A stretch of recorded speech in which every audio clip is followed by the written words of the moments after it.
തീരാത്ത കനിവിൻ്റെ കനലാണു തീക്കനൽ.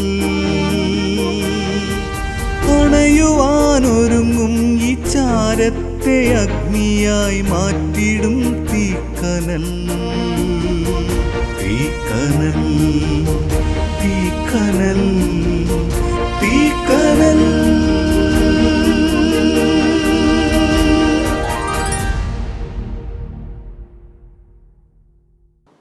ദൈവത്തിൻ്റെ അതിപരിശുദ്ധ നാമം വാഴ്ത്തപ്പെടുമാറാകട്ടെ.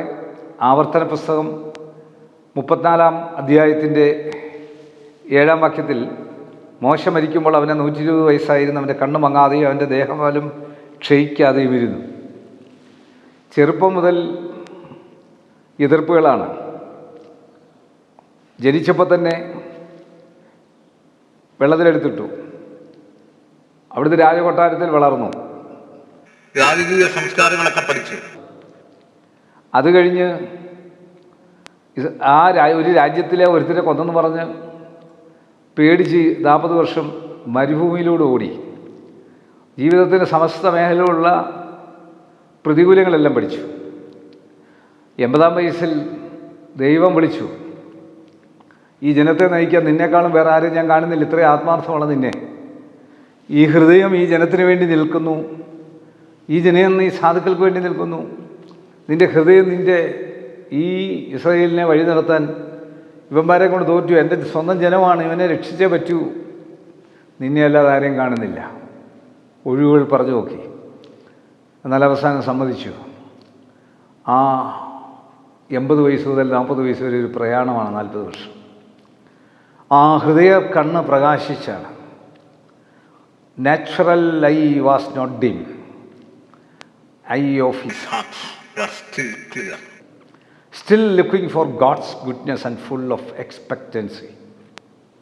നന്മ മാത്രം പ്രതീക്ഷിച്ച് മുൻപോട്ട് പോകുന്ന മോശയ്ക്ക് രാജകൊട്ടാരത്തിൽ വളരുമ്പോൾ അഹങ്കാരവും ഇല്ല, മരുഭൂമിയിൽ പോകുമ്പോൾ ദുഃഖവുമില്ല.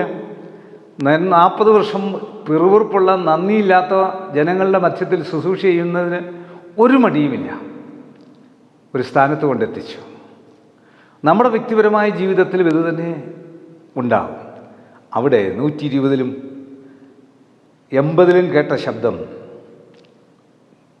Deliverer the Israels, Peter, many supernatural sign. മോശ ഒത്തിരി ലോകപ്രകാരമുള്ള അടയാളങ്ങൾ ദൈവം കാണിച്ചു കൊടുത്തു. പത്രോസിനെ കാണിച്ചു കൊടുത്തു. ആവേശമായിരുന്നു പത്രോസ്. ശതാധിപൻ്റെ കാതർത്തു. യേശു ആ ശതാധിപൻ്റെ കാത് തിരിച്ചു വെച്ചു, സൗഖ്യം കൊടുത്തു. എന്നാൽ ആത്മാർത്ഥമുള്ള പത്രോസിനെ കർത്താവ് സഭയുടെ പോപ്പാക്കി, നാഥനാക്കി, സഭയുടെ അടിസ്ഥാനമാക്കി. അപ്പോൾ നിന്നെയും എന്നെയും വിളിച്ച് ദൈവം ഒരു ശുശ്രൂഷ ഏൽപ്പിക്കുന്നതിന് ദൈവത്തിനൊരു ഉദ്ദേശമുണ്ട്. ശുശ്രൂഷ ചുമ്മാതെ വരികയില്ല. നിൻ്റെ ഹൃദയം കണ്ണ് പ്രകാശിപ്പിച്ചാൽ നിൻ്റെ ജീവിതം, നിൻ്റെ ജോലിയാണെങ്കിലും, നീ ഏത് തൊഴിലാണെങ്കിലും, നീ ചെറു വലുതോ ആയ ഏത് തൊഴിലാണെങ്കിലും, ഏത് ശുശ്രൂഷ മേഖലകളിലാണെങ്കിലും നിൻ്റെ ആത്മാർത്ഥത അനുഗ്രഹമായി തീരും. 120-ൽ നിൻ്റെ കണ്ണ് പ്രകാശിച്ചുകൊണ്ടിരിക്കും. 120-ൽ നിൻ്റെ ത്വക്ക് ചുളുങ്ങിയിരിക്കുകയില്ല. God's favour is not a season. ദൈവത്തിൻ്റെ ഫേവർ ഒരു സീസണിൽ മാത്രമല്ല, ലൈഫ് ടൈമാണ്. ജീവിതകാലം മുഴുവൻ ദൈവത്തിൻ്റെ ദയ നമ്മളോടൊപ്പം ഉണ്ട്. The obstacles are not too big. നമുക്ക് പ്രതികൂലം വരുമ്പോൾ അത് വലിയ സംഭവമാണെന്നൊന്നും വിചാരിക്കരുത്. വലിയ സംഭവം ആദ്യമായിരിക്കരുത്. പ്രതികൂലങ്ങൾ വരുമ്പോൾ അതിനെ ഹൃദയം കൊണ്ട്, അതിനെ ഉൾക്കൊണ്ട്, അതിനെ അതിജീവിക്കാനുള്ള ദൈവത്തിൻ്റെ കൃപ വേണം എന്ന് മാത്രമേ ഉള്ളൂ. നിങ്ങളെ അതിന് ദൈവം സഹായിക്കട്ടെ. മോശ നടത്തിയ ദൈവം നിങ്ങളെ എന്നെയും നടത്തും. കണ്ണുകടയ്ക്കാൻ പ്രാർത്ഥിക്കാം. കർത്താവേ, മോശ 120-ലും കണ്ണുമങ്ങാതെയും ത്വക്ക് ചുളുങ്ങാതെയും വരുന്നതിൻ്റെ രഹസ്യം ദൈവത്തോടുള്ള അവൻ്റെ ആത്മാർത്ഥത. അവരുടെ ജീവിതത്തിൽ അത് കാണിച്ചതുകൊണ്ട്, അനുദിന ജീവിതത്തിൽ അവൻ്റെ അകം കണ്ണ് പ്രകാശിപ്പിച്ചതുകൊണ്ട്, അവൻ്റെ പുറം കണ്ണ് പ്രകാശിച്ചിരുന്നു. അവൻ്റെ ഹൃദയം സോഫ്റ്റായിരുന്നുകൊണ്ട് അവൻ്റെ ത്വക്കും സോഫ്റ്റായിരുന്നു. ദൈവമേ, ഈ വചനം കാണുന്ന കേൾക്കുന്ന എല്ലാ പ്രിയപ്പെട്ടവരുടെ മേലും ഈ ശക്തി ഈ സമയത്ത് വ്യാപരിച്ച് കുറച്ചു നാളത്തേക്ക് മാത്രമുള്ളതല്ല ഞങ്ങൾക്കുള്ള സന്തോഷം അനുദിന ജീവിതത്തിൽ മരണം വരെ ഈ സന്തോഷത്തിൽ നിലനിർത്തുവാൻ ഈ വചനം കാണുന്ന കേൾക്കുന്ന എല്ലാവർക്കും അവരുടെ കുടുംബാംഗങ്ങൾക്കും സാധിക്കണം.